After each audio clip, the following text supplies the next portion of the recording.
Did you know that you can potty train a newborn baby? It's called Elimination Communication, or EC. Sorry, my baby's going a little bit wonky in the back. It's called Elimination Communication, or EC, and it's basically all about learning your baby's cues, similar to their feeding or sleepiness cues. The idea is basically to help them go potty without using a diaper, and it's actually used in many other cultures around the world. Some cultures don't even use diapers at all and solely rely on EC. My name is Lauren, and you're watching Mommy Matters. I've been doing EC with my baby since he was about 6 weeks old, and in this video I'm going to be showing you how it works, why it's beneficial, and how you can start today. Elimination communication is a gentle, natural way for you to understand your baby's needs. Elimination communication differs from traditional potty training because you start it from really early on when they're just an infant, compared to starting it when they're a toddler, which can be more challenging and takes longer. Sometimes, maybe. Basically, if you start now, it becomes just part of their routine and not something that they need to learn later. So why would you try elimination communication? Well, for one, it helps reduce diaper waste because if you potty train your baby earlier, that's a lot less diapers. Another benefit of elimination communication is earlier potty independence. It also helps prevent diaper rash and can strengthen the communication that you have with your baby. It's also important to note that it doesn't have to be an all or nothing type of thing. For me personally, my baby still uses his diaper to go to the bathroom sometimes, especially when we're out in public, and that's okay because when we're here at home he still uses his potty, and it can be beneficial to just do it part-time or full-time. It's not just like an all or nothing type of thing. So how can you start? The first step is learning your baby's cues for going to the bathroom. One helpful thing that you can do if you're planning on starting right when they're born is to take off their diaper and see what kind of cues they show right before they go to the bathroom. Some common cues would be fussiness, grunting, a sudden stillness, squirming, or waking up from a nap or something like that. Maybe you can also keep a log if you are starting it later to help understand which cues lead to going to the bathroom. My baby personally starts grunting and breathing heavily and squirming a little bit, and then that's when I know it's time to take out the potty. So when should you offer the potty? Some good times to offer the potty would be right after they wake up, whether that's from the night or just from naps. You could do it before a nap, after a nap. You can do it after feeding or before feeding, or just when showing signs of needing to go. For me personally, I just put him on the potty when he shows signs of it. I have a lot of misses though, and I don't really catch any of the P's.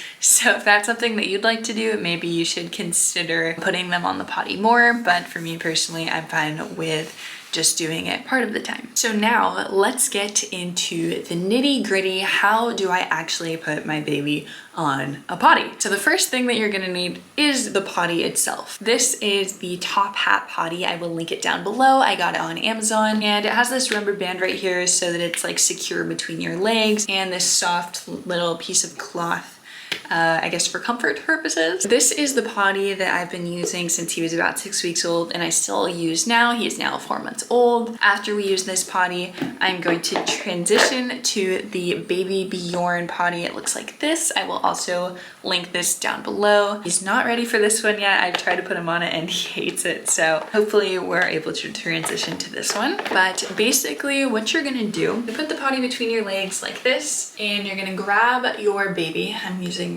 this doll, and you're just going to grab under their legs like this, rest their head on your chest like this, or your stomach, and hold them over the potty like this underneath their legs. This position is similar to a deep squat, which is one of the most natural ways for humans to go to the bathroom, and so it helps them relax their pelvic floor, and it's a lot easier for them to go to the bathroom. So I just put my baby on the potty like this until he goes, and he continues to show signs usually until he's done. Sometimes he'll start getting fussy when he's ready to come off, or I can just kind of see oh, maybe he's done, I'll take him off, and if he's still signaling that he needs to go, I'll just put him right back on the potty. For this potty, similar concept. Again, I haven't used this one yet, but I imagine just the same thing. You also could just put your baby over a sink or the toilet You can hold them in a similar fashion like this. Another position that you can try that was really helpful when the baby was a newborn, it's a little bit more challenging though, is while you're nursing. Imagine that you're nursing like this in a cradle position. You could try to put their bum in the toilet like that and feed them and see if they go to the bathroom while you're feeding them. Again, that position's a little more challenging, so it might take some practice, but it might be worth it. So once your baby is on the potty, to help them sort of make the connection that it's time to go to the bathroom, you can make a cue sound like a psh when they're going number 1 and a like sound if they're going number 2. I don't recommend that you make like a tasty kind of sound, which I accidentally did after reading that you should make an sound. So just keep that in mind. Maybe just make a sound instead of a So that's pretty much how you do it. Once they're finished going to the bathroom, I usually will lift up the bucket with my pinky fingers like this and move him over to, this is my changing table here. I'll just put it right on the changing table and lift him up, put him on the changing pad and change his diaper, and then go empty this out into the toilet. Also, a note on emptying out the waste. Try to do that as soon as possible. There's not really a super strong scent once they go to the bathroom at first, but if you leave it out, it will definitely start to sour and smell, so keep that in mind as well. It's just the reality of making YouTube videos when you have a little baby. So some tips for making elimination communication work is to just keep it relaxed and pressure-free. I think that babies can pick up on your energy. So if you're like stressed out, like freaking out, like why is my baby not going to the bathroom? They're probably gonna feel that and probably won't wanna go. So keep that in mind and just stay relaxed, stay calm, and just remember that it's okay to use diapers as a backup. It's fine to just do it part of the time, and it's okay if you miss some of the times that they go to the bathroom. It's not like an all or nothing. Speaking of misses, expect to miss when they go to the bathroom. Expect them to still use their diapers sometimes. You're not always gonna pick up on their cues, and that's okay. You actually don't have to, because if you just start elimination communication, you're statistically more likely to get them potty trained earlier than if you were to wait until they were a toddler. And again, it's okay to use diapers as a backup because part-time elimination communication is still beneficial as well. Another tip for making EC work is to have a potty station ready and close to you. I have a one-story house, so I just use this one right here. It's got a changing pad, diapers, wipes, and extra clothes. And wherever you are in the house, you can have a little potty station set up there with your potty on it and any diapering supplies that you might need. I would suggest getting a rolling cart if you have like a multiple story house, and definitely get a diaper bag for when you're out and about. And then my last tip for making EC work is partner involvement and support. Let your partner know that you're doing this. I imagine it would be much more helpful and easier for the parents if your partner would be willing to be involved. It's not impossible if you do it alone, because I do it alone and it's fine, but I think it would be very useful if your partner also helped you and supported your idea.